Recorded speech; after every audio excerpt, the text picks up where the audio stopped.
자, 그럼 상공화국을 보겠습니다. 이 왜 상공화국이라는 건 여러분도 알다시피 그 앞에 이제 국민공회가 1공화국이고, 그다음에 루이 나폴레옹이 이제 대통령이 됐을 때가 2공화국, 그다음에 여기가 이제 그다음에 상공화국이 이렇게 되는 거예요. 예. 자, 상공화국이 이제 설립한 당시에는 주로 이제 왕당파들이 다수였어요.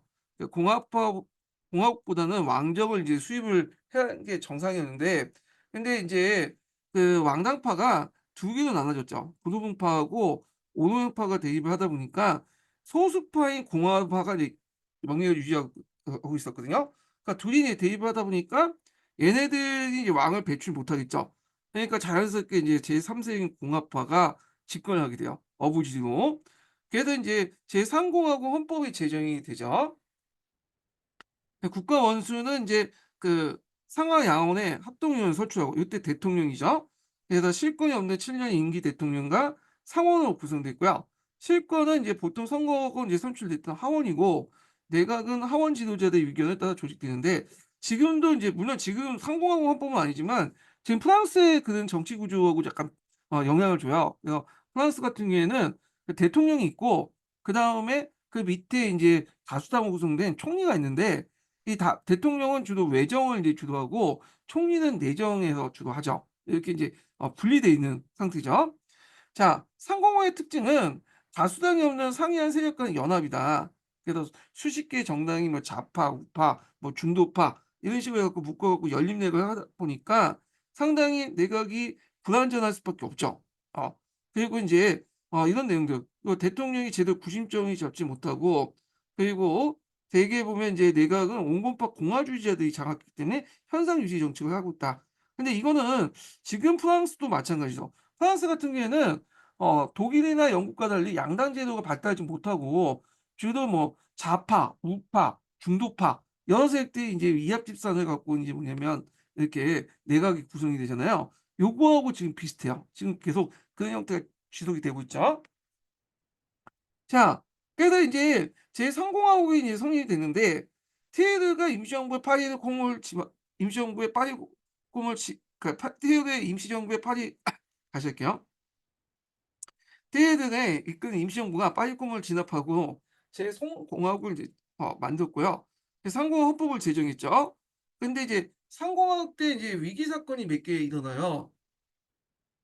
대표적인 게 브레진 장군의 사건, 그다음에 프랑스 대의의 사건, 그 사회 부정 사건, 내지용 도매들 그 명예훈장이죠. 이걸 이제 매매해 갖고 대통령 사임하고, 그다음에 파나마 운하 어떤 부정 사건, CFC 사건 이렇게 인제 있는데, 서양사 개론에서는 요 브레진 장군 사건하고 DFC 사건을 언급을 했고, 총론에는 여기다가 이제 대통령 사이의 부정, 레지온 도나스 매매 사건하고 파나마 운하, 이게 총론에 있는 내용이거든요. 그래서 이제 일단 하나하나 살펴보면요. 하나가 이 브렌지 장군의 사건을 보겠습니다. 자, 이거 주를 이제 잠깐 볼게요. 자, 요게 몇 번이냐면 1872번 볼게요. 자, 부회장이라는 사람이 있었는데 이 사람이 유명한 장군이에요. 인기도 많았는데, 그래서 이제 보수파들은 그 당시 이제 부회장 장군의 쿠데타를 기대했는데, 그 부회장 장군이 쿠데타를 하지 않고 거사 당일날 탈환할까 봐 도망쳤죠. 그래서 벨기에 도망갔고 예인 무덤에서 자살한 사건이었어요. 예. 그래갖고 이제 요 관련된 내용이 이제 1872번이 있으니까 읽어보고요. 그 다음에 이제 여기 그 여기 있는 파나마 운하 사건 같은 경우에는 그 당시 이제 그 공화파 의원들이 이 당시 이제 독직과 뇌물을 통해서 독직은 이제 돈을 받고 이제 갖다 파는 거죠. 매매하는 거. 자, 하여튼 그 주식 매입은 그다음에 공화정의 도덕성을 타격을 입었다. 그래서 이제 이런 사건이 있었고요.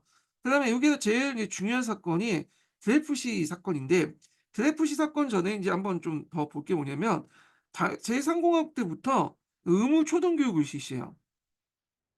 그래서 이제 그 당시 그 반교권주의를 이제 지향하는 공화파들은 국가에서 공립학교를 만들어 가지고 대중들 대상으로 이 초등교육을 실시했는데, 이 초등교육을 왜 실시했냐? 뭐 여러 가지 목적도 있지만 그중에 하나가 뭐냐면, 그때 교회의 영향을 좀 배제하려고.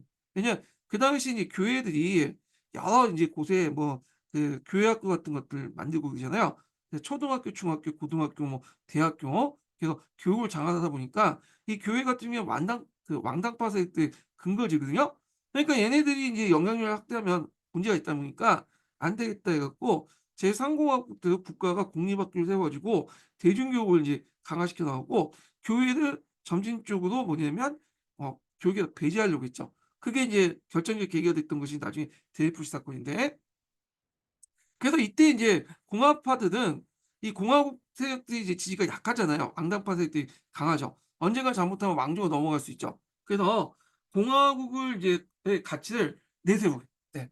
프랑스를 이제 단합시키는데 공화국의 가치를 내세우는데 그 과정에서 인제 여러 가지 상징물들 같은 것들을 만들고 그다음에 대중교육을 통해서 공화주의 어떤 가치를 확산시키려고 하죠. 예. 그리고 그 과정에서 왕당파와 그다음 카톨릭 세력들을 배제해 나가려고 했다. 이런 것들이 인제 좀 이해하셔야지 드ey프시 사건을 좀 이해할 수 있는 어떤 배경 지식이 되거든요. 자 그러면 드ey프시 사건을 보겠습니다. 요 사건과 관련돼 갖고 기출 문제에 나온 건 없어요. 다만 이 드ey프시 사건에서 이게 유명한 게 뭐냐면 에미 졸라라는 그 사실주의 작가가 있어. 이 사람이 유명한 "나는 고발한다."라는 그 것이 있는데 이게 이제 대통령에 보낸 서한이죠. 자 이게 이제 상당히 유명해. 그래서 이 에미 졸라가 예전에 그 어떻게 나왔냐면 이상이 쓴 작품과 관련된 데서 한번 나왔어요. 그래서 직접적인 문제는 안 나왔기 때문에 안 나왔지만 하여튼 유명한 사건이고 또 에미줄라와 관련된 작품이 예전에 한번 기초에 언급됐기 때문에 요 사건이 언젠가 나올 것 같아. 제 생각에는. 자 그래서 이제 이 드ey프시 사건의 인제 과정을 보면요. 이 사건을 강화로 이제 민족주의가 강화되기 시작하죠. 이때 민족주의는 어떤 배타적 사건을 강한 인종주의의 어떤 성격인데 그래서 이런 배경으로 해 갖고 인제 드ey프시 사건이 이제 발생을 했다. 이 드ey프시는 유대인이죠, 유대인. 유대인인데 육군 대위죠. 그래서 이제 그 독일에 의해서 간첩질을 했다고 해서 그 당시 군부가 나서서 이 사람을 체포해 가지고 처벌하려고 했는데 자 나중에 보니까 이 사람이 간첩한 게 아니라 다른 사람이야. 그럼에도 불구하고 군부는 인정하지 않고 계속 이제 이 사람을 간첩을 보니까 그 당시 그 드ey프시 사건을 계기로 해 가지고 첨예하게 이제 두 개의 세력으로 나눠지게 되죠. 하나가 뭐냐면 자 공화파, 공화파와 그다음에 군부를 지지했던 세력들이 보수파와 그 보수파와 카톨릭이야. 그러니까 보수파, 카톨릭, 왕당파는 서로 연결된 세력들이에요. 자 그래서 이제 대립 구도가 형성됐는데 결국에는 인제 누가 이겨요? 공화파가 이기죠. 그래서 결국엔 드ey프시가 유배까지 갔다가 다시 돌아오고 다시 무죄 판결을 내게 되죠. 그래서 최종적으로 3 심에서는 무죄 선고를 해서 결국엔 공화파가 승리했다. 자 공화파가 승리하면서 드ey프시 사건 이후에 완전히 판도가 공화파로 넘어가게 되죠. 국민들도 이제 왕당파 버리고 공화파를 지지하게 돼요. 그러면서 그걸 바탕으로 해서 여러 가지 개혁을 하게 되는데 그 과정에서 이 공화정의 어떤 가치를 강화시키고 대표적인 게 이제 뭐냐면 그 정교 분리를 내세우죠. 예. 그래 갖고 이제 프랑스에서 제일 강조되는 것이 이 정교 분리의 원칙이거든요. 정교 분리. 어. 그래서 이게 프랑스어로 나시타인가? 하여튼 제가 까먹었는데 뭐였지?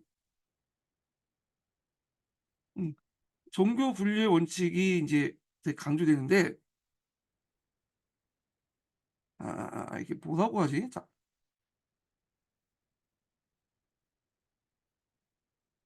뭐 중요한 건 아니니까. 예. 그래서 그 헌법상 인정한 그 정교 분립의 원칙이 인제 뭐냐면 확립이 되는 거야. 예. 라이시테라고 해요, 라이시테.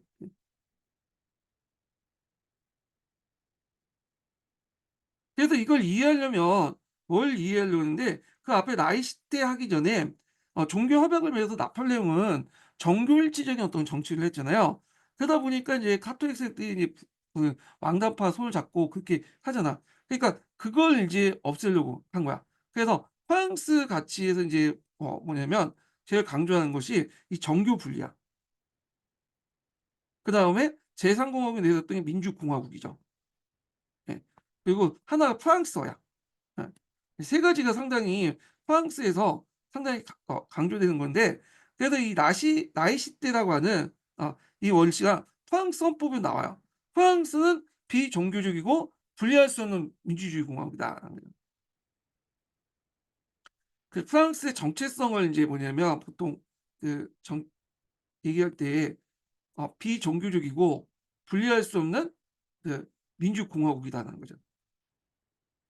그래서 이 민주공화국은 이제 상공화국에서 강조됐던 거고요. 비종교적이다. 그러니까 이런 카톨릭과 배제되는 어떤 공공성의 원칙은 다 카톨릭과 배제 없이 이제 국가라는 건 존재해야 된다. 그런 거잖아요. 근데 프랑스 같은 경우에는 공공장소나 학교나 그런 데 갈 때 어떤 종교 의식이라든지 종교 상징물 같은 것들을 뭐냐면 어 그 입지 못하게 하죠. 자, 그래 갖고 그것 때문에 이슬람 세력들이 인제 거기 프랑스에 이주민이 많잖아. 그중에 이슬람 세력들이 많은데 그거에 대해 반발해서 "왜 우리는 히잡을 못 쓰게 하냐." 뭐 근데 자, 그건 몰랐던 프랑스의 정통성과 관련됐기 때문에 못 쓰게 한 거죠. 예. 자, 그래서 하여튼 그렇게 했는데 요 에미졸라 관련된 것들 과정을 한번 좀 보겠습니다. 예. 그래서 1878번 관련된 내용을 볼게요. 자, 여기 보면 다수의 공화주의자들은 그 당시 군대에 대해서 강한 의구심을 가졌다. 장교는 주 귀족 출신인데 그는 공군이 공화파의 반국권주의를 비난했다. 1894년 군사 기밀을 독일에 제공한 혐의로 유대인 드레프시 대의가 군법에 의해서 유죄 판결받자 공화파는 처음에 이 판결을 항의했는데 알고 보니까 그 당시 이제 이 드레프시가 아니라 다른 그 사람 뭐 에스테르지 소령인가? 하여튼 그 사람이었는 걸 알려진 거야. 근데 그래도 군부가 계속 이제 드레프시를 모으니까 뭐냐면 졸라를 위시한 공화파 여론은 군부의 건의에 도전하는 하면서 재심을 요구하게 되었다. 이렇게 인제 보시면 될 것 같고요. 자, 그럼 드레프시 사건 결과를 보겠습니다. 자, 이 사건을 계기로 드레프시 유죄를 주장했던 그다음에 군부를 대거 숙청하게 되죠. 행정부에 예속시키고 그다음 왕당파 장교를 숙청하고 공화파로 대치를 하게 돼요. 그리고 그 당시 성직자 계급의 세력이 흩어지는데 앞에 이들이 인제 뭐냐면 왕당파와 군부 세력들이 연결돼 있고 드레프시가 유죄라고 주장했던 세력들이잖아요. 근데 이걸 계기로 해 갖고 인제 여론이 인제 확 바뀌었잖아. 그래서 교회 학교를 폐쇄하고 나폴레옹 허락을 철회하고 국가와 교회를 분리시킨 분리법을 제정하는데 이게 인제 앞에서 얘기한 그 뭐냐면 라이시트의 원칙이야. 그 프랑스 헌법에서 반영했다고 했죠. 프랑스를 비종교적이고 분리할 수 없는 민주공화국이다.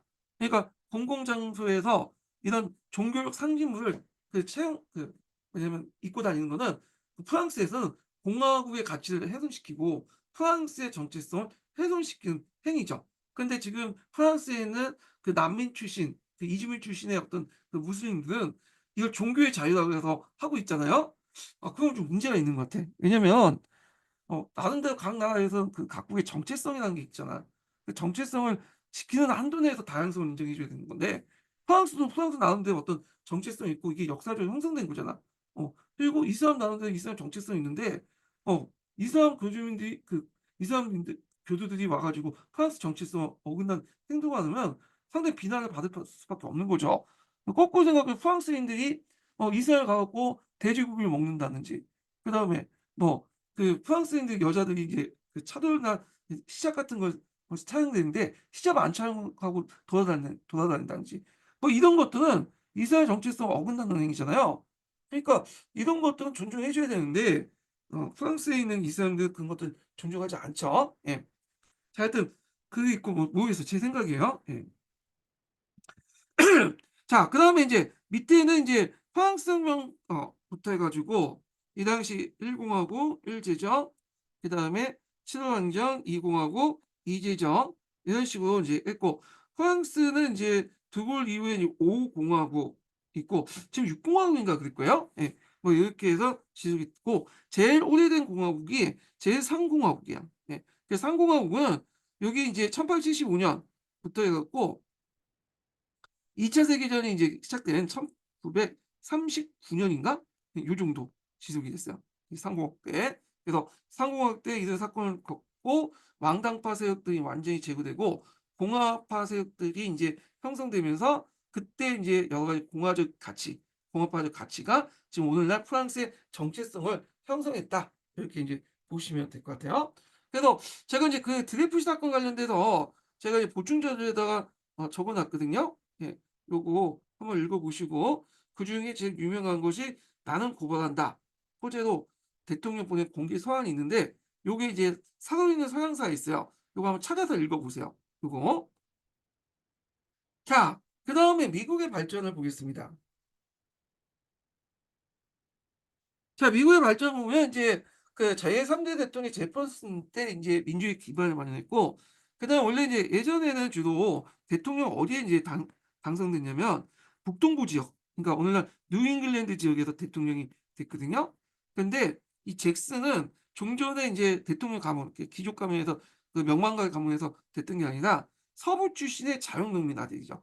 근데 주의할 게 서부 출신 하니까 우리가 생각하는 이 서부라고 생각하는데 그건 아니고 그 당시 서부는 요 지역을 의미해요. 예. 영국부터 할양된 땅 있죠? 예. 오늘날 여기 이 땅, 여기, 여기까지 뭐 이거 볼 수가 있는데 요 땅이 인제 그 당시 서부야. 보통 여기를 여기가 북부, 여기가 남부, 여기가 요쪽이니까 서부긴 사는데 새롭게 또 서부가 나중에 생겼죠. 그러니까 '중간에 끼어 있는 서부다.' 해 가지고 루이질레나 에리간 산맥 이서 지역 요 지역을 보통 그 중서부라고 해요. 중서부. 그러니까 요 또 중서부 지역 땅이에요. 에리가니 산맥 여기 땅에 살았던 사람인데 그래서 여기 서부라는 건 요길 얘기하는 게 아니라 오늘날 미시시비강 그 주변에 출신의 자연농민 아들이다 이런 거죠. 그러니까 이 오늘날은 흑수준 출신이야. 그래서 이 사람은 민중을 위한 정치를 내세웠다. 이렇게 보시면 돼요. 그래서 이제 이 사람은 제거 그 뭘 주장했냐면 그 원래 미국이 연방주의하고 주권주의의 어떤 다툼이 심했다고 했잖아요. 그래서 연방은 연방을 강화시켜야 된다. 그리고 이 사람은 여기는 주의 권한을 강화시켜야 된다. 이렇게 했는데 잭슨은 주권주의자야. 예. 그래서 연방은 보다는 주의 권한을 강화시키자. 그런 사람들이었거든요. 그래서 그 사람의 업적 중에 하나가 업적이라기보다는 그 사람의 조치 중에 하나가 뭐냐면 중앙은행을 뭐냐면 폐쇄시킨 거죠. 원래 중앙은행을 일종의 이제 처음에 만들어 놓고 잭슨이 이제 만들어 놓고 몇 년 기간을 하고 한 시범적으로 운영을 하자고 했어. 근데 잭슨 입장할 땐 중앙은행이 연방의 권한만 강화시키고 주의 권한을 약화시키는 어떤 상징물을 본 거야. 그러다 보니까 이 중앙은행을 존재하지 않는다. 필요 없다. 해 가지고 중앙은행의 어떤 연장을 거부를 했죠. 중앙은행을 폐쇄시킨 거야. 그래서 이 잭슨 이후에 중앙은행이 뭐 만들어지지 않고 나중에 1910 년대에 들어가서야 그때 인제 오늘날은 연방준비제도 이사 있죠? 예. 연방준비제도 이사 같은 중앙은행이 나중에 1910 년대 가서나 만들어져. 예. 그리고 그때 딸려 만들어지기 시작하고. 자 하여튼 잭슨이라는 사람이 그렇다. 이렇게 보시면 되고 그다음 메디슨이 대통령 할 때 무슨 전쟁이 일어났냐면 미영 전쟁이 일어났어요. 그때 인제 영국이 누구하고 싸우고 있었냐면 프랑스하고 싸우고 있었어요. 그래서 나폴레옹 시대였죠. 그리고 이제 영국이 그 당시 인제 여기 캐나다가 영국 땅이었잖아요. 그러다 보니까 또 제해권이 다 영국을 장악하고 있었고 자 그래서 결국에는 이제 그때 영국이 배가 필요하니까 그냥 미국 배들을 납부해 가지고 그리고 영국 배도 만들고 그다음에 미국인들 잡아서 영국 사람 만들어 갖고 군대에 파견하고 그랬거든요. 그러니까 어차피 미국 사람들 거의 영국 사람이니까. 자 그러니까 인제 미국이 빡쳤죠. 빡친 거야 지금. 그 상태에서 그 당시에 이제 미국이 또 원했던 지역이 뭐냐면 이 영국 북쪽이 이제 캐나다 지역인데 요 땅을 원했던 거예요. 그래서 요런 이유로 영국에 선전포고를 했죠. 거기에다가 인제 그 나폴레옹 그 프랑스는 예전에 우방이었잖아요. 자기 도와줬잖아요, 독립운동. 그래 가지고 전쟁을 했는데 아직까지 미국이 영국에 깹이 안 됐죠.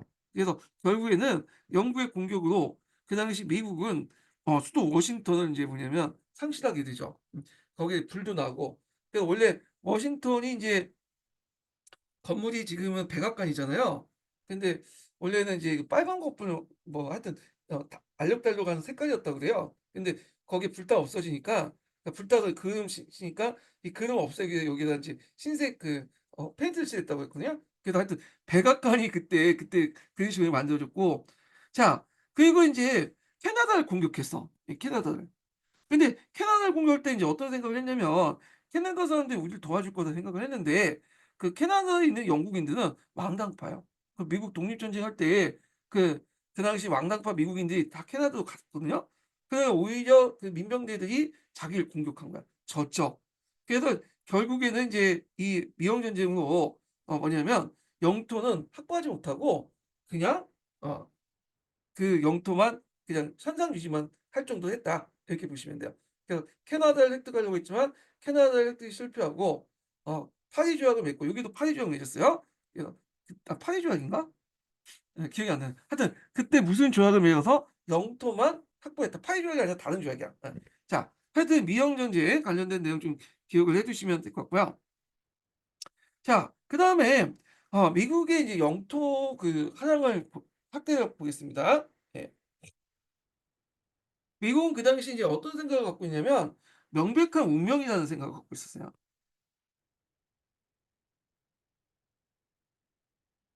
이게 뭐냐? 이게 미국의 패권주의를 정당화시킨 건데 어 그 당시 인제 그 기독교도의 신대국 정보가 개척한 것은 신이 부여한 명백한 사명이라고 이제 생각한 거야.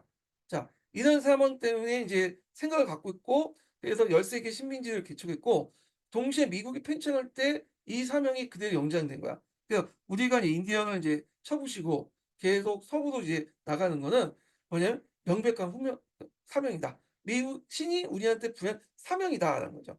그래서 이런 식으로 원주민 핍박과 영토 확장을 정당화시켰다. 이렇게 보시면 되는데 자 미국이 건국할 당시에는 여기였죠. 13개 주였죠. 근데 전쟁이 끝나고 나서 영국부터 에리간에서 300 이서 지역 그러니까 영국이 7년 전쟁 때 받은 지역을 받고요. 그리고 더 나가서 뉴지랜드를 매수했어요. 이 뉴지랜드. 자 이건 누구한테 매수했냐면 프랑스한테 매수했죠. 프랑스. 프랑스에 매수했는데 요 지역은 원래는 이게 프랑스 땅이었어. 프랑스 땅이었다가 나중에 스페인 땅으로 넘어갔다가 그리고 이때 인제 다시 프랑스로 넘어가요. 나폴레옹이 인제 그 스페인을 정복을 했잖아요. 그러다 보니까 또 프랑스에 넘어가는데 요때 이제 집권자는 프랑스였어요, 프랑스. 근데 이걸 이제 뭐냐면 그 당시 프랑스에서 IT의 독립운동이 일어나고 또 나폴레옹이 영국과 싸우다 보니까 전쟁 자금이 필요하죠. 그리고 요 땅을 좀 관리하기 힘들어. 해 가지고 이 프랑스가 이 루이지애나를 1,500만 달러를 주고 갖다 팔았어. 이 어마어마한 땅들을. 그래 갖고 결국에는 요 땅을 얻게 되었다. 이렇게 인제 보시면 되고요. 그 루이지애나의 중심 도시는 여기가 이제 미시시시강이거든요. 여기에 이제 중심 도시가 뉴올리언스가 있어요, 뉴올리언스. 그래서 이 뉴올리언스는 그 오랫동안 프랑스가 요 땅을 넘어가면서 또 여기 인제 원래 이게 스페인 식민지였거든요. 스페인 식민지. 어 그래서 인제 이렇게 인제 있는데 자 그래서 인제 요 뉴올리언스가 영미 미영 전쟁 때 미국으로 넘어갔나? 하여튼 그래서 인제 요때 넘어가고 나머지 때는 인제 프랑스가 요걸 이제 장악했다. 이렇게 보시면 될 것 같아요. 자 그다음에 플로리다인데 요 플로리다는 에스파냐죠. 예 에스파냐. 예. 원래는 에스파냐 식민지였다가 영국으로 넘어갔다가 독립전쟁 때 또 에스파냐 넘어갔다. 결국에 에스파냐부터 이렇게 할양을 받았다. 이렇게 인제 보시면 될 것 같고 그다음에 인제 텍사스를 병합하죠. 원래 이게 텍사스는 병합하려고 했던 건 아니고 원래 이 땅은 원래 텍사스 공화국이 멕시코 땅이었죠. 근데 멕시코가 여기가 원래 인구가 적다 보니까 여기 인구를 이주시키려고 미국 사람들 많이 끌어들였어요. 그래서 미국 사람들이 여기 와 갖고 많이 거주려고 했었거든요. 그런데 미국 사람들이 여기 점점 수가 늘어나니까 그 멕시코의 간섭을 받기 싫어하는 거야. 근데 결국에는 멕시코하고 전쟁을 하죠, 독립전쟁을. 결국에 독립전쟁에서 멕시코를 물리치고 요 텍사스를 뭐냐면 독립을 하죠. 그래서 이 텍사스 공화국이 만들어져요. 근데 이 텍사스 공화국이 만들어지니까 멕시코 또 계속 공격해 오는 거야. 거기가 이 공화국 입장 올 때는 멕시코는 인구 많은데 공화국은 인구 별로 없거든. 그러니까 미국에 합병하는 게 낫겠다 해 가지고 미국에 합병을 하려고 했어요. 근데 미국에서는 그 안에 합병 문제 가지고 연락이 많이 많았어. 왜냐하면 텍사스 같은 경우에는 그 당시 미주의 협정이라는 게 있었거든요. 미주의 협정 남쪽에 있는 지역이고 텍사스는 노예제를 허용했던 지역이기 때문에 만약에 요 지역을 합병할 경우에는 정치적 문제가 생겨. 일단 상원의원 두 개가 노예주로 넘어가고 텍사스 인구의 비례에 따라서 하원의원 수도 가죠. 그러면 선거인단도 뭐냐면 남부 쪽에 유리하게 확정되는 거거든요. 그래서 결국에 옥신각신하다가 결국에 텍사스 병합을 하게 돼요. 예. 그래서 인제 텍사스가 인제 이렇게 해서 미국에 들어가는데 자 미국이 텍사스를 먹고니까 또 미국하고 멕시코가 갈등이 생긴 거야. 왜 갈등이 생기냐면 이 텍사스 때 합병 텍사스 공화국이 성립될 때 텍사스하고 멕시코 간에 정확한 경계선을 정하지 않았거든요. 그러니까 이게 미국이 텍사스에 입주하니까 요게 국경 분쟁이라는 거야. 그래서 리오그라데 강 중변을 어떤 땅으로 할 것이냐 가지고 국경선 문제 가지고 인제 하니까 그래서 인제 미국이 그때 인제 텍사스한테 제안한 게 뭐냐면 "차라리 그냥 요 땅을 달라. 우리가 돈을 주고 사겠다." 근데 멕시코가 거절했죠. 그러니까 뭐냐면 미국이 "이게 그냥 먹자." 해 갖고 공격했죠. 그래서 그 당시 미국하고 텍사스 간에 전쟁이 난 거야. 결국에는 미국 군대가 텍사스의 수도였던 멕시코 시티를 공격해서 점령을 했고 그때 멕시코를 병합하자는 논의도 있었지만 멕시코하고 미국하고 그냥 너무 문화적으로 차이가 있기 때문에 언어적으로 그냥 "독립은 내버려 두되 살려는 두되 뭐냐 우리가 원하는 땅만 얻자." 그래 가지고 그 당시 조약을 맺어서 뭐 이달고 조약인가 그래요. 그 조약을 맺고 요 땅을 오늘날 캘리포니아 뭐 이런 네바다 요 일대 땅을 얻게 된 거죠. 그래 갖고 그때 그냥 준 게 아니 그냥 뺏는 게 아니라 또 미국은 또 인제 자본주의 국가다 보니까 한 $1,500만 정도 주고 다른 완전 헐값으로 매수한 거죠. 그래서 요 땅을 멕시코에다 할인했다. 그래서 요 땅이 이제 나중에 보니까 이제 요 땅이 뭐예요 다. 금도 발굴되고 그 석유도 발굴되고 아주 노동자 땅이죠. 예. 그래서 이런 식으로 해서 미국이 이제 멕시코를 할양되면서 태평양 지역으로 인제 나가게 되고 그때 인제 또 그 비슷한 시기에 영국으로부터 오리건 지역을 이제 할양을 받아요.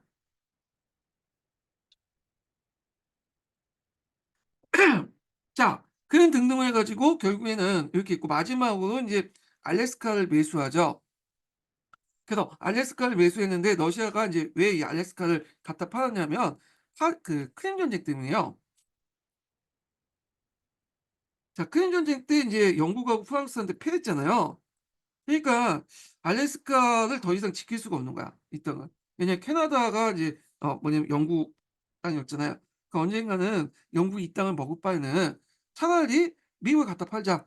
그 당시 미국은 이제 러시아하고 우호국이었거든요. 그래서 영국을 견제하기 위해서 알래스카를 판 것도 있어요. 관리하기도 힘들고. 그래서 그때 뭐 한 $1,500만, 2,000만 얘네들은 보통 $1,500만 가지고 물 하는데 하여튼 그걸 인제 뭐냐면 사줬 그 알래스카에서 사줄 때 그때 되게 욕을 먹었어. 그때 무슨 장관이 욕을 먹었다는데 "그 왜 쓸데없는 땅을 사냐." 근데 잘 샀죠. 예. 그래 갖고 그때 알래스카에서 사는 바람에 냉전 시대에 소련을 견제할 수 있고 거기에 뭐 석유나는 천연가스가 막 팡팡 나오잖아요. 예. 그래서 '땅은 언젠가 사면 득이 된다.' 이런 것들 교훈인 것 같아요. 그래서 미국은 상당히 운이 좋은 나라다 이렇게 볼 수가 있어요. 예. 그래서 인제 이렇게 있고 그다음에 멕시코에 하나만 땅 중에 인제 요 땅 샌프란시스코, LA 이 땅들이 있는데 여기에서 원래는 이제 사람이 별로 안 살다가 금이 발견되죠. 예. 그러니까 요 금을 찾기 위해서 이제 서부 개척이 일어나기 시작해요. 그때 이제 미국은 이걸 플린트전 정신으로 인제 뭐냐면 왜 약간 미화시키고 있지만 실제로 요 과정에서 많은 인디언들이 학살당하고 해서 땅을 하나하나 회복하는 과정 획득하는 과정이 나갔죠. 그래서 1840년대에 들어가면 미국은 대서양부터 태평양까지 이런 대륙 국가를 형성했다. 이렇게 보시면 돼요. 미국이 상대적으로 다른 국가보다 좀 영토에 대한 욕심이 없었던 게 식민지 영토에 욕심이 없었던 게 다 이유가 있어요. 왜냐하면 미국은 땅이 어마어마하게 넓잖아, 영국과 프랑스에 비해. 영국과 프랑스는 땅이 뚫고 천연자원도 별로 없죠. 근데 미국은 땅이 어마어마하게 넓고 그 땅이 다 비옥도가 있는 땅이고 그 안에 석유도 있고 천연가스도 있고 뭐 온갖 천연 강물들이 다 있는 거죠. 그러니까 따로 뭐냐면 식민지를 둘 필요성을 못 느낀 거야. 예. 그래서 미국 같은 경우에는 중요한 거점 외에는 식민지를 안 만들어. 식민지 가려면 오히려 돈이 드니까. 근데 이제 우리나라나 이제 중국이나 이런 것들 나라 이런 나라들 입장한테는 '아 미국은 이제 다른 나라에 비해서 영토 문제에 관심이 없구나.' 이런 생각이 든 게 다 그냥 미국 국내 사정 때문에 그런 건데 하여튼 요 내용들 좀 파악을 해 두시고 자 그래서 인제 요런 내용이 있고 뒤에 넘어가서 그 당시 이제 미국의 국내 문제를 좀 볼게요. 미국이 제일 문제가 됐던 것이 이제 남부와 북부의 대립 문제였거든요. 예. 자 남부와 북부는 인제 여기죠. 잠깐 이 지도를 잠깐 보여 줄게요.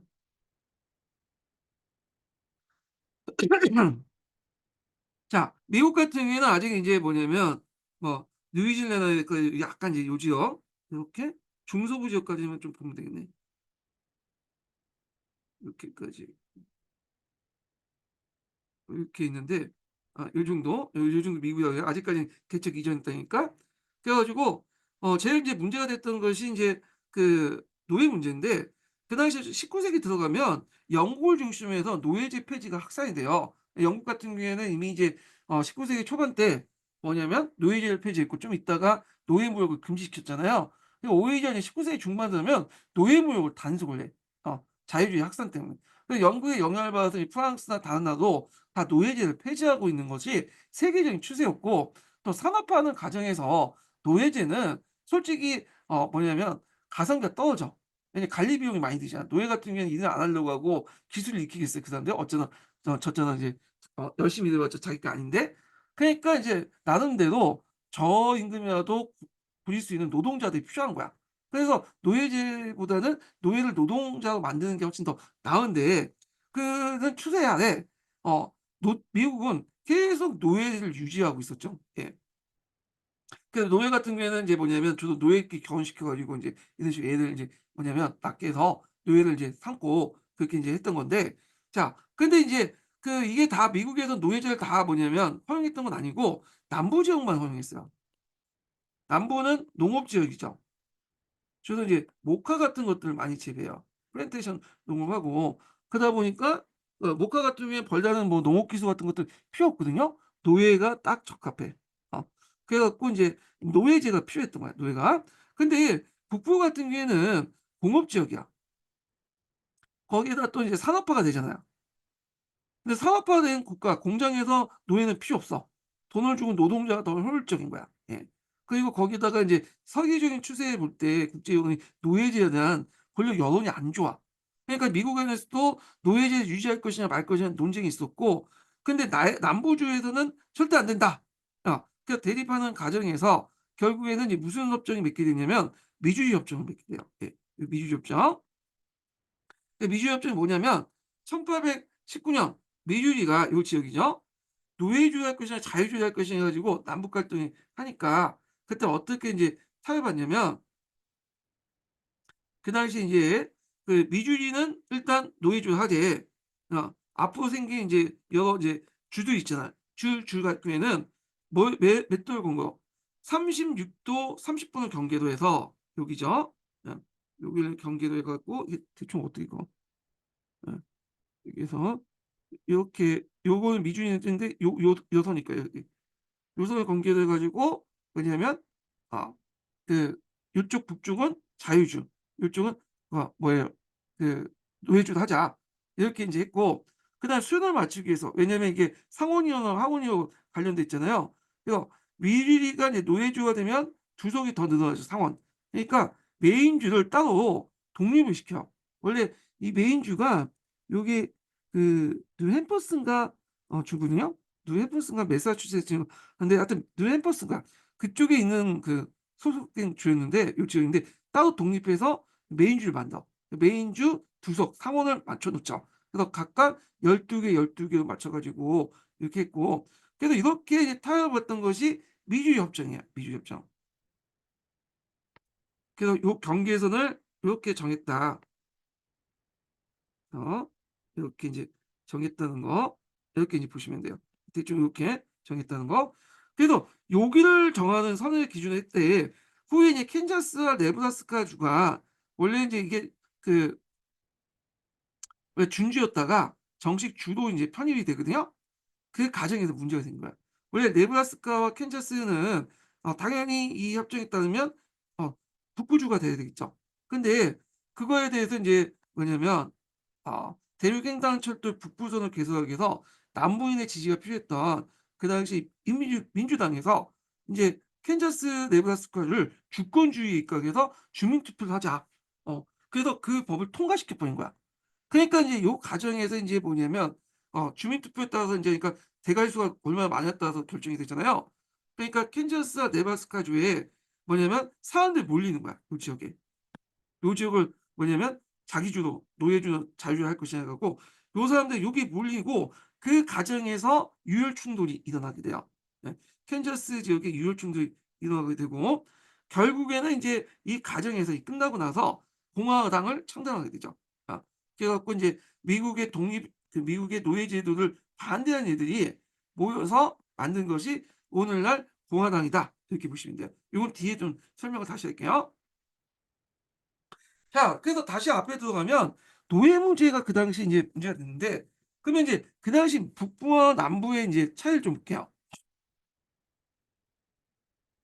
자 북부는 인구가 2,200만 명, 남부는 900만 이죠. 흑인은 400만 인데 요 흑인들은 요쪽으로 넘어갈 수 있죠.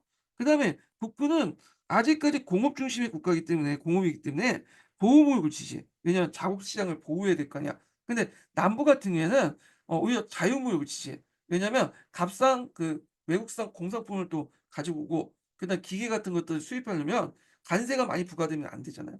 그리고 자기들이 이제 수출하려면 그 우리가 미국에 관세를 부과하면 그쪽도 보복 관세를 낼 거 아니에요. 그러니까 자유무역을 지지를 했고 북부는 연방주의를 지지하는 반면에 남부는 분권주의 주의야.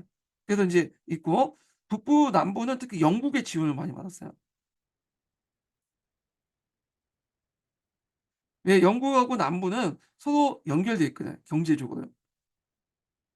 그래서 목화를 가지고 와 갖고 어디로 면직물 돌리는 거잖아요. 예.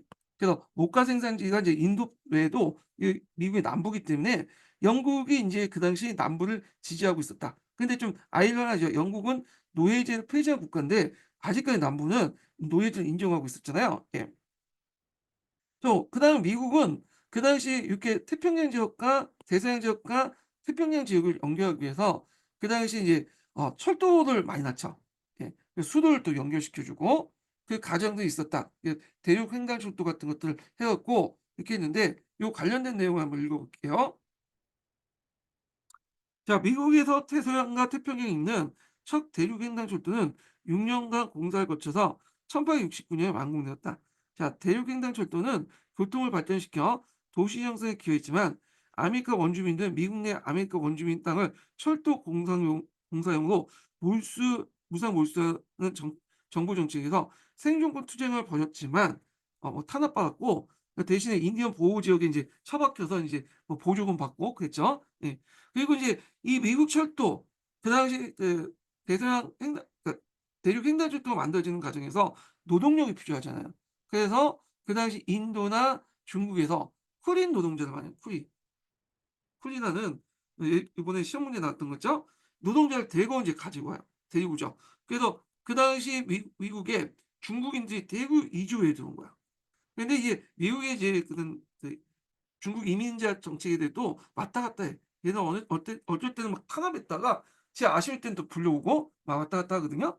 자 하여튼 뭐 이렇게 있다. 이렇게 보시면 되고 그래도 이 미국의 인제 이런 그 노예 문제가 어 미국이 독립전쟁 당시에도 문제가 있었던 게 아니라 예전부터 문제가 있었어요. 미국이 독립할 때 그때 남부에 이미 인제 플랜테이션 농업 중심에서 그 당시 뭐가 있었냐면 노예가 바글바글 있었거든요. 근데 북부에서 그걸 반대하는 그 움직임이 있었고 그래서 독립전쟁 당시에도 그 독립국가에서 인제 미국이 노예제를 인정할 것이냐 말 거냐 가지고 논쟁이 있었어. 근데 그때 해결을 못 봤던 거죠. 그래서 결국엔 북부는 그냥 노예제를 금지했고 남부는 노예제를 인정하는 방향으로 나가게 됐는데 요 미국 초창기 때부터 해서 독립영국 전후돼 가지고 미국 노예제에 관련된 내용이 예전에 한번 기출문제 나왔죠. 예. 그래서 이거 좀 어려운 문제인데 나왔어. 이게 하여튼 있고 그 밑에 있는 내용이 요게 예전에 나왔던 거예요. 이거 관련된 사료죠. 자, 요게 이제 뭐냐면 버지니아 식민지 의회인데 버지니아가 어디 있는지는 아셔야겠죠? 잠깐만요. 버지니아가 여기 있는 지역이죠. 요쪽죠. 남부에 속하는 지역이죠. 예. 여기 지역인데 자, 버지니아가 이제 근데 이게 1662년이니까 이게 미국 독립운동 전이에요. 그러니까 미국 독립운동 전에도 이 남부 지역 같은 경우에는 노예를 계속 사용했거든요. 앞에 얘기했죠. 예. 노예를 해야지 그다음에 카리브해의 어떤 그 지역 사탕수수 모카를 재배하는 그 같은 그 경쟁 업종에 있는 그 지역보다 지역하고 가격 경쟁력을 확보할 수 있기 때문에 노예 사용했는데 문제는 노예 확보가 좀 어려웠어요. 그래서 이 노예 확보를 상강벌을 통해서 확보할 수는 있지만 한계가 있었던 거죠. 그러다 보니까 그 당시 노예 확보 중에 제일 중요한 게 이제 뭐냐면 결혼을 시킨 거야. 그 노예를 결혼을 시켜. 그래서 이렇게 해서 노예를 짝짝꿍을 해 주는 거야. 그래서 요게 이제 많은 또 노예들이 탄생되잖아요. 그러면 이런 식으로 해서 노예를 계속 확보할 수 있었다는 거죠. 예. 자, 근데 문제는 이게 문제가 있는데 이게 뭐가 문제냐면 그냥 이 노예 흑인들 있잖아. 노예 여자하고 백인 남자하고 짝짝꿍하는 경우가 있어. 정식으로 결혼한 거보다는 얘가 그냥 겁탈했다고 보시면 되죠. 그냥 그 백인 남자가 겁탈 주로 농장주겠죠. 농장주나 농장 아들이 겁탈래. 그럼 여기에서 이제 태어난 아들이 이제 문제인 거죠. 아들과 딸들이. 그 이 자식들은 어떻게 할 것이냐. 그러면 얘를 노예로 할 것이냐. 어. 노예가 아닐 것이냐 인데 그 당시에 인제 그 제일 중요한 게 뭐냐면 노예가 될 쪽 그걸 백인이냐 흑인으로 인제 한정돼 있거든요. 그러니까 이들을 흑인으로 만들면 되는데 그중에 인제 얘네들 보면 흑인일 수도 있고 백인일 수도 있고 흑백의 약간 어 혼혈일 수도 있죠. 그러면 인제 백인일 경우에 태어났는데 자기 어머니가 흑인이라도 자식은 백인일 수도 있잖아요. 예. 그럴 경우에는 흑인으로 취급하는 거야. 왜냐면 미국에서는 1%의 피가 섞이더라도 이건 흑인이다. 그래서 겉모양이 그 백인과 유사하거나 백인이라도 이 사람의 조상이 흑인의 피가 좀 섞여 있으면 흑인하고 결렬을 하는 거야. 그러니까 우리식으로 따지면 노비종무법 일천직천 이런 식의 결렬을 난 거죠. 그래서 왜 그렇게 하냐면 상강부를 통해서 흑인 노예를 많이 확보할 수 없고 또 나중에 나가면 상강부역조차도 이제 영국이 단속하잖아. 그러니까 이런 식으로 해서 후손들 뭐냐면 엄격히 그 노예 흑인의 규정을 엄격히 해 가지고 결국에는 노예로 만들려고 했던 것이죠. 예. 그런 것들 때문에 이런 법령직이 이미 나왔다. 이렇게 보시면 돼요. 그래서 이 내용이 여기 나와 있는데 한번 보겠습니다.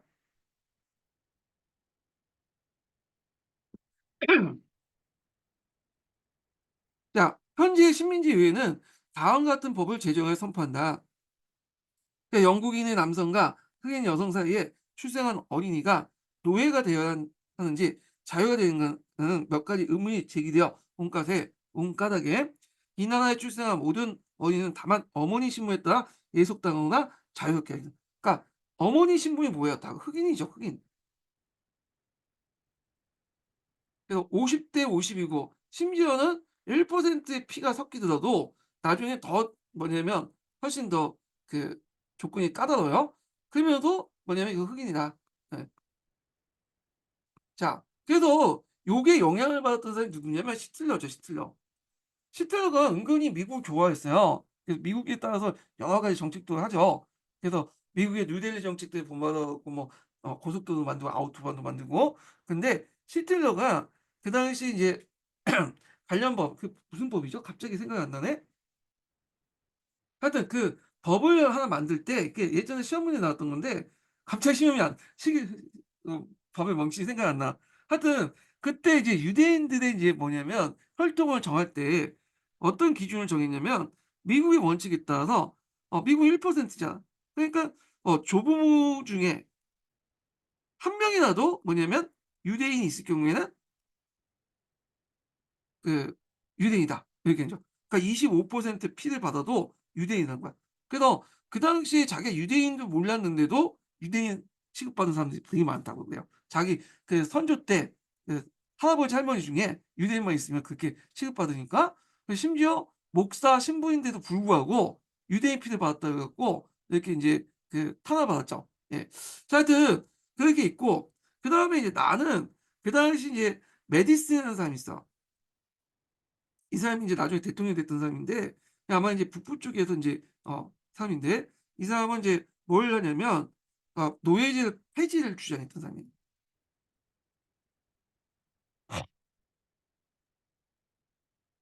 자 그래서 이제 그 당시 독립 요때는 이제 미국 독립혁명 그 당시죠. 그래서 노예제를 막 비판하는 내용이야. 예. 그 내용인데 한번 보겠습니다. 자 우리는 가장 그 계몽된 시대에 피부색이라는 단순한 구분을 내세워 인간에 대한 가장 억압적인 지배를 정당화했다는 사실을 알고 있다. 그래서 이게 시험 문제 나왔죠. 음. 그 근대 노예제의 특징이 뭐냐. 그래서 나사륜을 보고 판단해라. 그러니까 피부색을 가지고 뭐냐 노예를 결정했다. 흑인의 노예를 만들 때 피부색을 가지고 하는데 피부색이 검으면 열등하기 때문에 노예가 될 수밖에 없다. 검정 이런 식으로 해 갖고 노예를 합리화시켰다는 거예요. 근데 노예제 특징을 요 사료를 보고 인제 뭐냐면 이렇게 그 참조해서 쓰라고 했거든요. 근데 이거는 면목상에 불과한 거고 실제로 뭐냐면 그 밑에 있죠. 예. 우리들 사이에 불만의 요소가 되고 있는 그런 부당한 법들의 원천이 무엇인가? 그것은 소수에 반하는 다수의 실질적 이해관계나 당연하게 이해관계다. 이해관계는 경제적인 거죠. 어 그래서 실질적인 경제적인 이유 때문에 노예제를 이제 뭐냐면 쓰지만 노예를 들고 쓰지만 그 겉으로는 이 노예를 쓸 수 있는 게 얘네들이 껌둥이고 껌둥이는 노예 그 성경에 보면 그 창세기 때부터 문제가 있었던 집단이다. 하나님이 얘네를 뭐냐면 노예로 삼게 했다. 그래서 피부색인 그 검은 사람은 노예 흑인은 당연히 노예가 되는 건 당연하다. 이런 식의 논리가 나온 거야. 예. 그래서 이제 피부색을 가지고 뭐냐면 노예를 삼았다. 이런 것도 있죠. 그 정근대 시대 때 그러니까 그전까지는 피부색이 중요한 게 아니죠. 채무 관계나 전제 포로나 이런 등등 여러 가지 목적으로 노예 삼았기 때문에 백인들도 노예가 될 수 있어요. 흑인도 노예가 될 수 있고 황인종도 노예가 될 수 있는 거야. 근데 근대 이후에 미국에서는 흑인을 내세웠고 노예 근거 삼았다. 이렇게 보시면 피부색이 제일 중요하다. 이런 거죠. 근데 이건 문제가 좀 약간 잘못된 것 같아. 요걸 요렇게 해석을 보면 요건 표면적인 거고 실질적으로 이게 중요한 거잖아. 이해관계가 경제적인 어떤 문제 때문에 그런 건데 모르겠어요. 이게 답은 그 교수님이 이걸 강조하니까 피부색이겠죠 뭐. 예. 감히 이제 힘이 없는 제가 뭐 무슨 뭐라고 하겠어요. 예. 하여튼 그렇게 있다는 거. 예.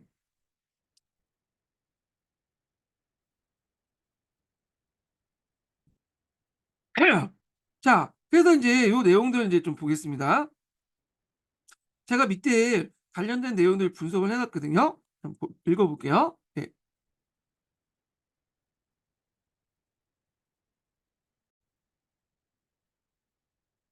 자, 한번 읽어 보겠습니다. 자, 노예는 타인에게 재산으로 소유되고 자유와 권리 모든 혹은 대부분을 박탈당한 인간을 가리킨다. 노예제는 자유의지에 의하지 않은 애속적 노동 형태들을 노동력으로부터 수탈하는 강제적인 경제 시스템이다. 현대를 포함한 거의 모든 시대와 세계 각 지역에서 걸쳐 존재했다. 노예는 전쟁포로 사법적 판결과 처벌, 경제적 채무의 결과를 등 다양한 원인에서 만들어졌다. 자, 아메리카 노예제가 들어온 것은 지리산의 발견 이후에 중남미를 장악한 스페인으로부터 비롯되었다. 스페인은 그 사탕수수, 은 등을 남미에 수탈했다. 자, 이러한 수탈물을 신속하게 얻기 위해서 값싼 노동력이 필요했다. 초기에는 에코미안다나 미타 등의 제도를 통해서 원주민 노예를 삼았지만 대륙에서 건너온 전염병으로 인해서 원주민들의 대규모 인구 감소와 스페인 공항의 제재로 인해서 원주민 노동력을 동원하는 데 한계에 부닥쳤다. 그래서 인제 이 차선책으로 카리브해 사탕수수 재배 농장이나 은강산 채굴 노동자로 상강모를 통해서 아프리카에 노예를 도입했는데 이 노예들은 대부분 아프리카 사회 이게 못한가? 못한 것 같은데. 자, 이 노예들은 대부분 아프리카인들 사이에 벌어진 분쟁에서 발생한 전쟁터였다. 자, 아프리카 노예들은 대개 카리브해와 여러 가지 측면에서 비슷한 열대 환경 출신이었고 그들은 더위와 습기에 익숙해졌다. 그리고 아메리카 원주민과 달리 천연두를 비롯해서 9세기의 가장 치명적인 전염병과 갖가지 열대병에 대한 명령력이 있는 상태였다. 그리고 아프리카 노예들은 사망률이 낮았고 농업과 기술에서도 숙련도가 높았다. 이러한 이유로 남미의 농장주들은 유럽의 자유노동자와 계약 노동자보다는 아프리카인들의 노동을 선호했다. 점점 노예에 대한 위존도가 높아졌다. 피부색이 훨씬 더 검었기 때문에 자연 가운데 노예를 식별하기 쉬웠다. 그런 거죠. 자, 그래서 시간이 지나면서 흑인이 노예와 동의어가 되면서 인종주의가 생겨났다. 인간은 피부색과 상관없이 생물적 다양한 종인 호모사피엔스에 속했고 원래 호모사피엔스는 이제 노예 아프리카에 있었던 종이죠. 그래갖고 그때 이제 하이덴베르크에서 이제 분화돼서 20만 전인가 30만 년 전에 분화돼 갖고 아프리카에서 이제 아시아, 유럽 이렇게 퍼졌던 종인데 다만 이제 퍼지는 과정에서 멜라닌 색소의 농도가 점점 낮아지면서 이게 인제 백인이나 항인종 같은 사람들이 이제 등장하게 된 거예요. 예. 자, 하여튼 호모 사피엔스에 속했기 때문에 인종이라는 개념은 전혀 없었던 것이다. 유럽 백인들은 아프리카 흑인들을 노예하면서 피부색에 기초한 우월 의식이 생겼고 이를 통해서 노예제를 합리화시켰다. 노예제는 서양 근대 이전부터 존재했지만 피부색에 의한 노예 신분이 결정된 것은 서구 노예제밖에 없다. 그래서 카리브해의 스페인 식민지 농장에서 흑인 노예 노동력을 사용하여 사탕수수 가격을 경쟁력이 올라가자 같은 작물을 생산했던 버지니아 등 미국 식민지에서도 흑인 노예 노동을 사용하기 시작했다. 자, 당시 이제 영국 식민지였던 버지니아는 17세기 초까지 자연농 중심의 농업 경영 형태였고 흑인 노예제는 극소수에 불과했다. 그러나 17세기 중반부터 흑인 노예 수가 급증하고 그들의 비중이 높아갔다. 백인 농장주들은 흑인 노예를 확보하기 위해서 흑인들에게 가정을 이루게 하고 그다음 노예를 재생산하는 구조를 만들었다. 백인 남성들은 흑인 여성 노예를 성적 착취를 하면서 많은 사생활이 태어났고 그 사상의 신분은 노예 신분은 사상의 사상의 신분 노예 신분은 어머니 신분을 따른다는 고대 시대부터 내온 논리와 인종주의에 가입돼서 어머니의 피부색에 따라 노예가 된다. 그래서 이런 것들이 이제 17세기 중엽에 버지니아 법령에 반영됐고요. 이게 이제 훨씬 더 나중에 가면 타이트하게 만들어가고 1~2%만 섞여도 노예가 된다는 논리가 나와 버린 거야. 그래서 이런 이제 미국의 인종법들이 후에도 계속 만들어져.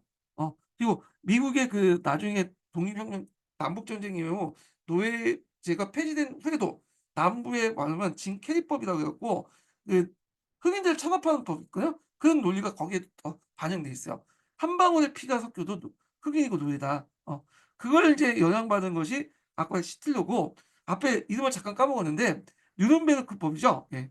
뉴른베르크법. 예전에 기출문제 나왔던 그 법에도 미국의 그런 인종법이 들어가 있어요. 그 내용이. 영향을 받았다고 보시면 돼요. 자, 그래서 미국의 흑인 노예제에 대한 비판의 목소리도 내부에 존재했다. 그래서 제임스 메디슨은 피부색으로 바탕으로 노예제를 합리화시키는 종전의 인식을 비판하면서 그 밑바닥에는 실제적인 이해관계, 경제적 이해가 깔려 있다고 지적했다. 자, 이는 흑인 노예제가 경제적 이득을 시작했지만 나중에 인종주의 색깔에 의해서 정당화시킨 것을 말하고 있다. 이렇게 했고요. 그래서 요 관련된 내용들. 그래서 피부색이 중요하다. 예. 그래서 이걸 이제 뭐냐면 예전에 근대 노이즈의 특징 시험 문제 나올 때 피부색이 키워드였어요. 자, 그렇게 이제 보시면 될 것 같고. 자, 그다음에 이제 미주의 협정과 관련된 내용은 앞에 언급했죠. 그다음에 미주의 협정을 제대로 지키지 못하고 그냥 칸자스 네브라스카법이 만들어지고 그래서 주권주의에 따라서 주민 투표를 했는데 이것 때문에 캔자스 유혈 사태가 발생되고 공화당이 창당됐다 돼 있어요. 예. 그래서 이 공화당 관련된 내용이 예전에 기출문제 나왔던 거죠. 자, 그러면 이제 여기에서 이제 잠깐 좀 볼게요. 미국의 정당 정치에 대해서 좀 볼게요. 자, 여기 보면 미국이 이제 건국할 때 보통 연방주의하고 반여권 연방주의, 주권주의라고 하잖아요. 그래서 두 개로 나눠졌다고 했죠. 그래서 연방주의의 대표적인 사람은 알렉산더 해밀턴이야. 그다음에 반연방주의, 그러니까 주권주의의 대표적인 사람이 토마스 제퍼슨이라는 사람이죠. 그래서 이제 반연방주의자들이 연방주의 당을 이제 만들었지만 이 당은 이제 1812년에 소멸됐고요. 반연방주의자들이 만들었던 당이 공화주의당, 그러니까 민주공화당이에요. 예. 그래서 이제 민주공화당이 있다가 그 당시 인제 이게 두 개로 나눠져요. 민주당하고 그 당시 또 국가공화당, 이렇게 나눠지고 그래 이제 이렇게 나눠졌다는 거. 자, 그러다가 민주당은 이제 이렇게 쭉 주가 이렇게 가고 그다음에 국가공화당이 시그당이 돼요. 시그당 이름이 바뀌고. 근데 이 시그당 안에서 그 당시에 시그당하고 민주당하고 이제 싸우고 있었는데 이 시그당 안에서 어 문제가 생긴 거야. 왜냐면 여기 안에서 인제 그 남북 그 뭐였죠? 예. 흑인 노예 있죠. 흑인 노예에 대해서 노예제를 찬성하냐 찬성하지 않느냐 가지고 문제가 생겼던 거죠. 그래서 시그당은 노예 그 본류는 남부가 이제 주도를 했기 때문에 얘는 찬성이야. 예. 근데 북부 의원들은 반대하는 거야. 그러니까 북부 의원들이 따로 나와 가지고 공화당을 만들었어. 그냥 반대 의원. 예. 공화당이 이렇게 이제 만들어진 거고 그리고 나서 그 당시 또 민주당 안에서도 또 두 개로 나눠져 얘네들도. 그래서 얘네들도 이제 다수파는 남부인데 얘는 흑인 노예제를 찬성하는 입장이고 그다음 북부 출신의 민주당은 흑인 노예제를 반대했던 사람들이야. 예. 자, 그래서 그 과정에서 인제 대통령 선거가 일어난 거야. 자, 대통령 선거가 몇 명 있었냐. 지금은 보통 양당 체제에서 공화당, 민주당 이렇게 돼 있잖아요. 근데 그 당시에는 대개 보면 그 민주당이 두 명이 나왔어요. 이게 다 분리된 상태에서 각각 후보가 나왔고 그다음에 시그당에서 나왔죠. 그다음에 공화당이 나왔죠. 근데 상대적으로 요만요만 상태에서 공화당이 다수였거든요. 조금 약간 많았어. 가반수는 아니고 한 30-40%? 그렇게 지지를 얻고 있었는데 얘네들은 인제 분리돼 있으니까 표가 공화당이 승리를 하게 되죠, 링컨. 그러니까 남부에서는 이제 일어난 거죠. 이게 다수의 지지를 받고 이러는 게 아니라 30-40% 정도 지지받고 있는 소수 세력들이 분열된 틈을 노려 가지고 나타났잖아요. 그러니까 인제 남부에서는 민주당을 중심으로 해 갖고 결집이 된 거죠. 그래서 이때 인제 세력 재편성이 일어나는데 민주당 세력 중에서도 북부 민주당은 요쪽으로 넘어가죠. 공화당이 넘어가고 요쪽 시그당 원료는 이렇게 민주당 쪽으로 가서 정치적으로 이렇게 다시 재편성돼요. 그래서 이때 남북 전쟁 전후로 해 가지고 한동안은 민주당은 정치적 기반이 그 남부와 그다음 백인들의 지지받고 있었고 공화당은 인제 누구의 지지를 받았냐?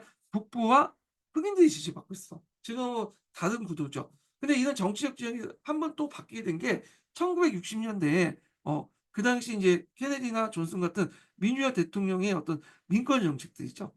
그런 것들에 의해서 다시 바뀌어. 이건 나중에 좀 얘기할게요. 그래서 초창기 때는 지금과 달리 공화당 자체가 흑인들의 노예제 차별 정책을 반대하는 당이었고 주로 인제 그 북부 지역에서 지지를 받았고 흑인들로부터 비판적 지지를 받았다. 이렇게 보시면 돼요. 예. 근데 거꾸로 남부는 그 남부를 기반으로 해서 백인 농장주, 백인들의 지지를 받았던 정당이었다. 이렇게 보시면 되겠죠.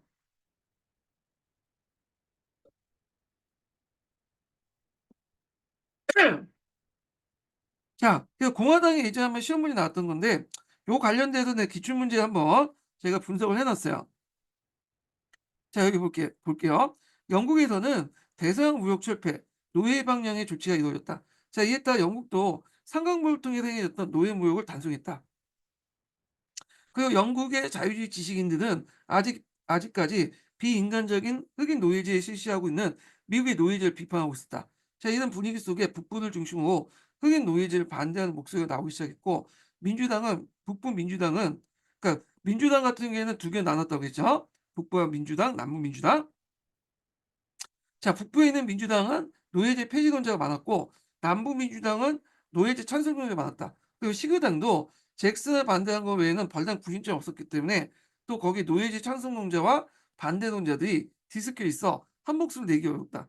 자, 이때 캔자스, 네브라스카 준주가 정식적으로 이제 승격화되면서 미 연방에 가입될 때 노예제의 자유주를 어디에 할 것인가 논의가 있었고, 원래 노예주와 자유주의 편입 문제는 미주 협정에서 남북 간의 협의를 위해서 이룬 상태였다.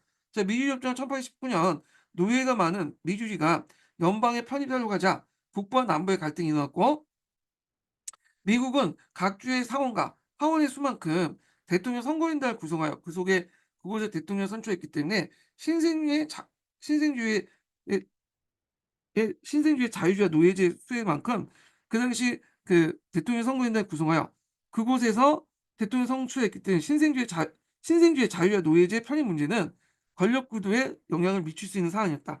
결국엔 미주주들 노예주를 하되 대신 북부 메인주를 독립시켜서 자유주를 만들었고, 그래서 자유주 12개, 노예주 12개에서 이렇게 균형을 맞췄죠. 예.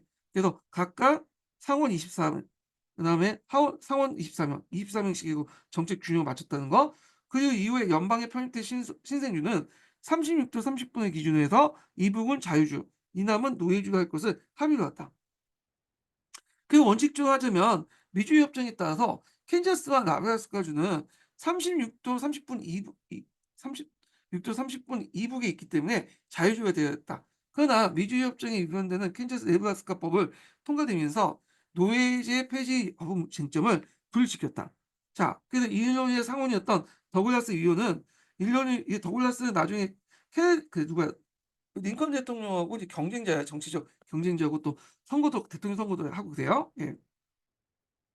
더글라스 위원은 일리노이와 캘리포니아에 있는 대륙 횡단철도를 개선하는 계획을 하고 있었다. 근데 이 노선은 남부 지역을 거치지 않고 북부 지역만 개선됐기 때문에 남부의 지지를 받지 못한 걸 우려했다. 그래서 타협적으로 원래는 그 캔자스 네브라스카 지역을 당연히 자유주의해야 되는데 주권주의 원칙에 따라서 투표 결정하는 타협안을 내놓았죠. 맞바꾸고 하는 거, 정치에 딜한 거죠. 1854년에 주민투표로 자유주의와 노예주의 선택을 결정하는 캔자스 네브라스카 법을 위반하여 통과시켰던 것이다. 자, 주민투표를 따라서 자유주와 노예주의 결정되자 이 지역의 남부 사람들이 대거 이주하기 시작했고, 특히 남부 입장에서는 캔자스 지역이 자유주의가 될 경우에 노예주의, 미주주의가 자유주의에 둘러싸인 고립할 수 있다는 문제가 생겼다. 아, 근데 캔자스 지역은 당시 노예가 300명밖에 안 됐어요. 그래서 캔자스 지역에 유입해온 남부인과 북부인 간의 어떤 대립 간에 유혈 사태가 있었고, 그 피해 캔자스 사건이 나오는데 결국에는 이제 뭐냐면 캔자스 주민투표 캔자스 지역은 노예주가 금지된 자유주의가 되었다. 자, 이 와중에 시기당의 노예 폐지 전자는 분당에서 만든 정당이 공화당이었다. 이렇게 있죠. 공화당.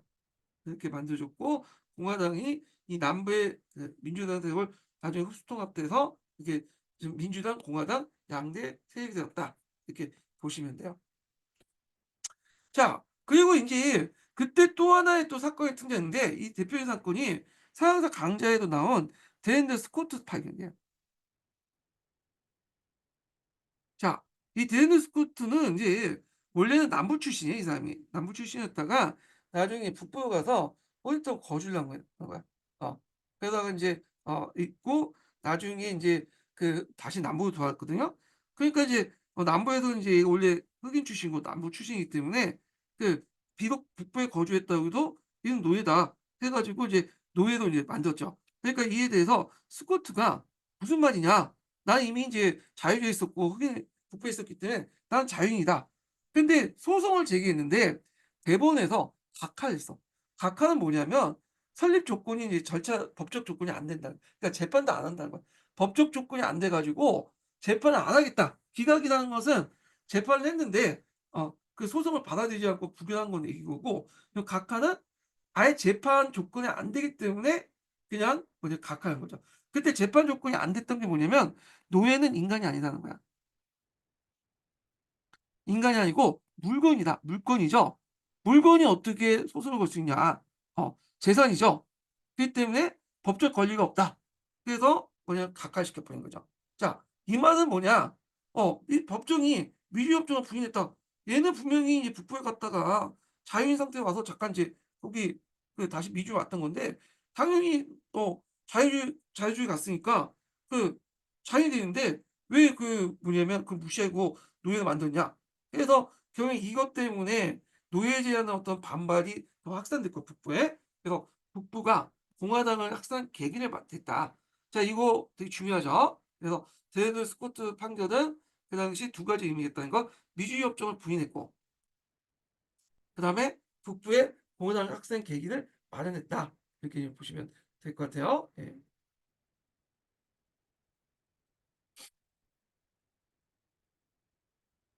그 드레드 스코트 사건이 되게 복잡하긴 하는데 제가 간략하게만 설명했어요. 그래서 잠깐 여기 이제 보면 몇 페이지 펴보시면 613페이지 있거든요. 이게 또 정치적인 어떤 그 의도도 있어. 네. 그래서 이게 되게 복잡한데 그런 것까지 나오진 않을 것 같고, 그래서 일단은 저 밑에다가 이제 어 데레 스코트 사건을 이제 관련된 내용을 제가 일정 연수할 때 이국사 교수님이 그걸 좀 적어 놨더라고요. 그래서 여기 있으니까 한번 읽어 보세요. 이거 제가 지금 설명한 거는 아주 간략하게만 설명한 거야. 예.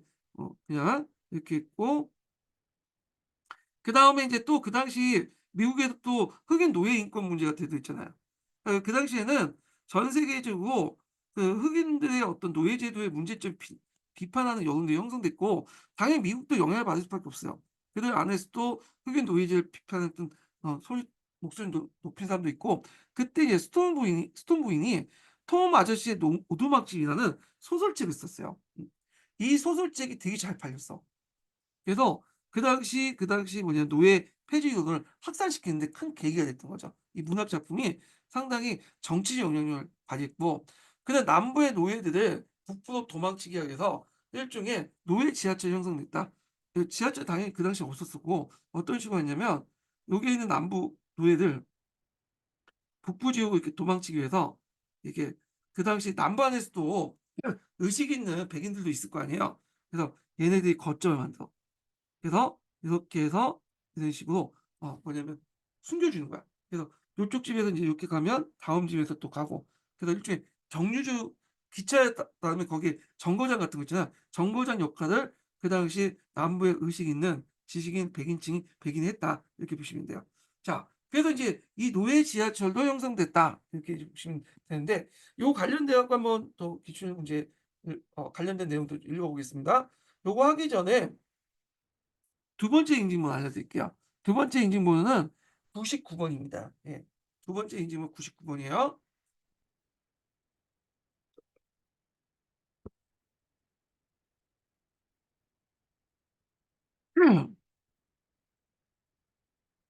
여기 예전에 그 7차 교과서에 있는 내용인데 한번 읽어볼게요.